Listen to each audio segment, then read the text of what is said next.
Cricket board নির্বাচনে councillor তালিকা চূড়ান্ত হয়েছে। প্রথমবার ভোটার হলেন মাহমুদুল্লাহ। নির্বাচনের মাঠে তামিম ইকবাল সহ অ্যাডহক কমিটির ৮ সদস্য। তালিকায় আছেন মন্ত্রী, এমপি, রাজনীতিবিদ ও তাদের পরিবারের সদস্যরা, এমনকি সাবেক ফুটবলারও।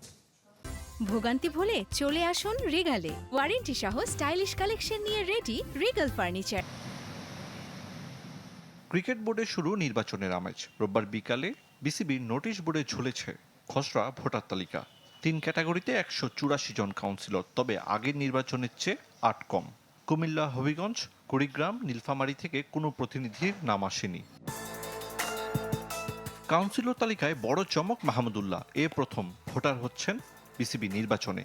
সাবেক অধিনায়ক কোটায় সরাসরি কাউন্সিলর হয়েছেন সাইলেন্ট কিলার।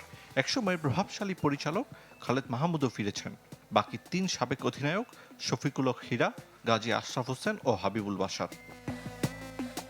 আর সাবেক ক্রিকেটারদের তালিকায় কাউন্সিলর হয়েছেন তামিম ইকবালের ভাই নাফিস ইকবাল। তার সঙ্গে প্রথমবার ডলার মাহমুদ, নাঈম ইসলাম, নাদিস চৌধুরী, শামসুর রহমানরা। ক্লাব ক্যাটাগরি থেকে আলোচিত নাম মোহামেডানের মাসুদুজ্জামান। আবাহনীর হয়ে নির্বাচনের মাঠে ফাহিম সিনহা। অ্যাডহক কমিটির সভাপতি তামিম ইকবাল থাকছেন ওল্ড ডিওএইচএসের কাউন্সিলর পরিচয়ে। তামিমের সাথে বর্তমান অ্যাডহক কমিটির ৭ সদস্য কাউন্সিলর হয়েছেন বোর্ডের আসন্ন নির্বাচনে। সালমান ইস্পাহানি, আতাহার আলী, রাসনা ইমামের নাম নেই।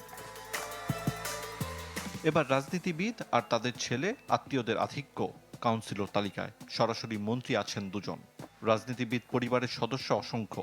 ইয়াসির আব্বাস, ইসরাফিল খসরু, ইব্রাহিম আহমেদের সাথে তালিকায় ইশরাক হোসেনের মতো নতুন মুখ।